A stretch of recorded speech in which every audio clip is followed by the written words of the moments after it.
Then next है education. Education जो है एक लाइफ लॉन्ग प्रोसेस है, ऐसा नहीं है कि सिर्फ हम कुछ ईयर्स में एजुकेशन मिलती है, बट एजुकेशन जो है वो लाइफ लॉन्ग चलती है, ठीक है।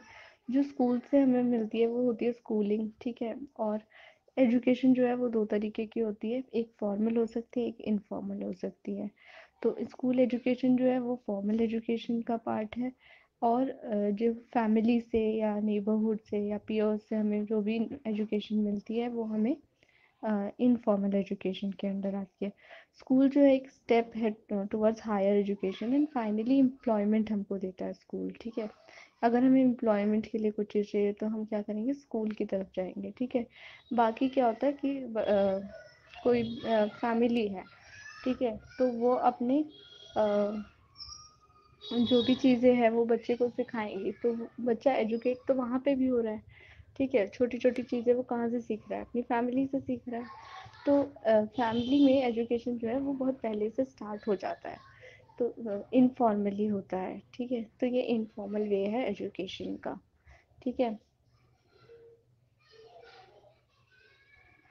एंड ये जो एजुकेशन का या ट्रांसमिशन का या एक कम्युनिकेशन है, ये जो है कॉमन है हर सोसाइटी में। हर सोसाइटी के अपने तरीके होते हैं कि वो किस तरीके से एजुकेट करते हैं अपने लोगों को।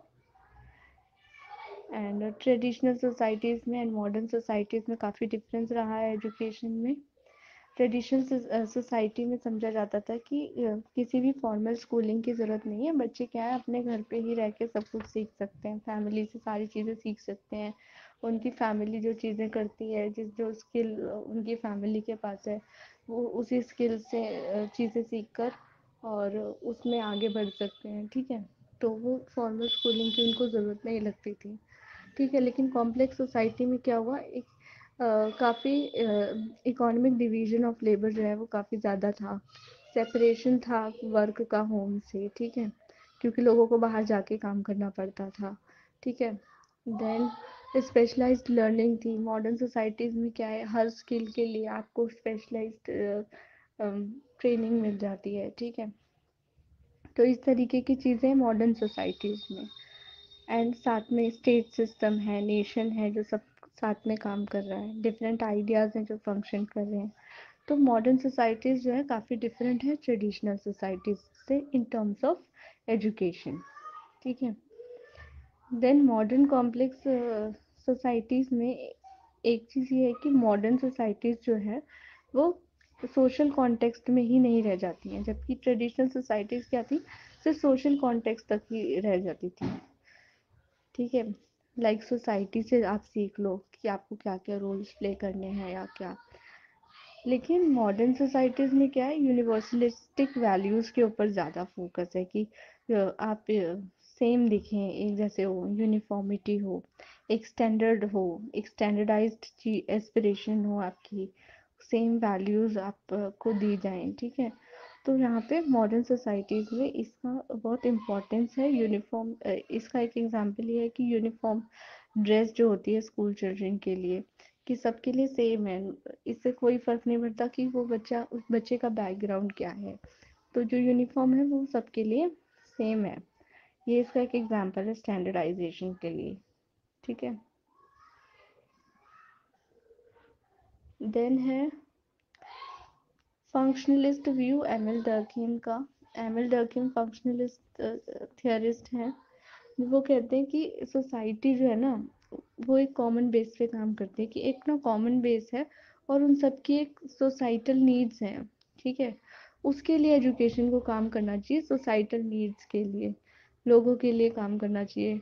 और कोई डिस्क्रिमिनेशन नहीं है कि कौन कहाँ से आ रहा है, सबको इक्वल एजुकेशन दी जानी चाहिए, और इक्वल एजुकेशन होती है और सबको इससे बेनिफिट होगा, ठीक है। डकीम ये बात करते हैं, ठीक है। और वो ये भी कहते हैं कि एजुकेशन जो है ना, उसको बच्चों को इसके लिए प्रिपेयर करना चाहिए कि वो एक स्पेशल ऑक्यूपेशन जो है उसको फॉलो कर सकें, ठीक है। या उसको जो रोल्स प्ले करने हैं अल्टीमेटली सोसाइटी में, वो उनके लिए एजुकेशन उनको प्रिपेयर करे, ठीक है। तो फंक्शनलिस्ट जो बात करते हैं वो सोशल नीड्स और सोशल नॉर्म्स के टर्म्स में बात करते हैं। वो चाहते हैं कि एजुकेशन जो है ना मेंटेन करे उनके सोशल स्ट्रक्चर को, जो सोशल स्ट्रक्चर उन्होंने बनाया हुआ है वो उसी को मेंटेन करे, उसी को आगे चलाए, उसी को रिन्यू करे, उसी को ट्रांसमिट करे एंड उसी को डेवलप करे। तो वो एक ही सिस्टम उन्होंने बनाया हुआ है और वो चाहते हैं कि उसी को मेंटेन किया जाए। ठीक है, उनको नहीं लगता कि उसमें कोई चेंज की ज़रूरत है या फिर उसके अंदर कोई कमियां हैं। वो उसी को सही समझते हैं और उसी को मेंटेन करना चाहते हैं, और एजुकेशन से भी वो यही चाहते हैं कि एजुकेशन उसमें हेल्प करे। ठीक है,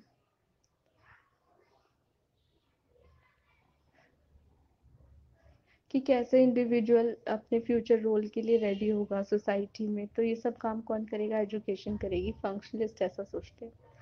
वहीं पे क्या होता है कि सोसाइटी जो है वो अनइक्वली डिफरेंशिएटेड है, यानी सोसाइटी में ना कोई इनइक्वालिटी नहीं है, कोई इक्वालिटी नहीं है, कोई बेस नहीं है। ये कहते हैं कॉन्फ्लिक्ट थियरिस्ट बात करते हैं ऐसे, कि सोसाइटी जो है वो ऑलरेडी स्ट्रैटिफाइड है, उसमें ऑलरेडी डिवीजन एग्जिस्ट करता है। ठीक है, और जब सोसाइटी के अंदर डिवीजन एग्जिस्ट करता है तो वो ऑटोमेटिकली एजुकेशन में भी आ जाता है। तो वो एजुकेशन में जब स्ट्रैटिफिकेशन की बात करते हैं तो वो बात करते हैं कि इनइक्वालिटी ऑफ एजुकेशनल अपॉर्चुनिटीज़ है, कि अपॉर्चुनिटीज़ ही जब बच्चों को बराबर नहीं मिलेगी तो आप ये कैसे सोच सकते हैं कि बच्चों को एजुकेशन जो मिल रही है वो इक्वल है। ठीक है, तो वो कहते हैं कि यहाँ पे सोशल नीड्स तो पर्पस नहीं रह जाता है जब आप उनको डिफरेंट एजुकेशन दे रहे हो, सेम अपॉर्चुनिटीज ही नहीं प्रोवाइड कर रहे हो।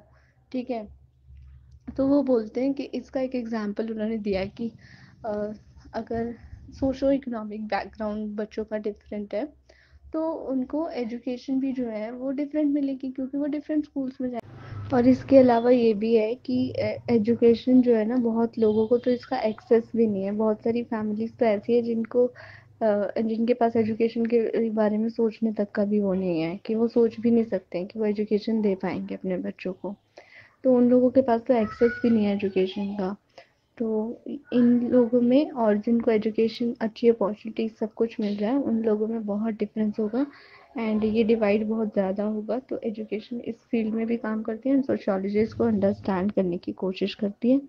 इसके अलावा जेंडर, कास्ट डिस्क्रिमिनेशन ये सारी चीज़ें भी एजुकेशन में देखने को मिलती हैं, कि लाइक अगर जेंडर कैसे देख देख सकते हैं हम, कि अगर एक फैमिली है उसमें एक वो दोनों वो एक ही बच्चे को पढ़ा सकते हैं तो वो प्रेफर करेंगे कि वो मेल चाइल्ड को पढ़ाएं रादर देन फीमेल चाइल्ड को। तो जेंडर को भी जेंडर के में चांसेस ऑफ एजुकेशन इस तरीके से भी इफेक्ट होते हैं, कि डिसीजन मेकिंग की जब बात आएगी तो फिर किसकी एजुकेशन को ड्रॉप आउट करना है, किसको आगे पढ़ने देना है, किसको प्रमोट करना है। तो इस तरीके की चीज़ें भी होती हैं जो एजुकेशन में आती हैं। ठीक है, एंड सोशियोलॉजी उनको अंडरस्टैंड करने की कोशिश करती हैं।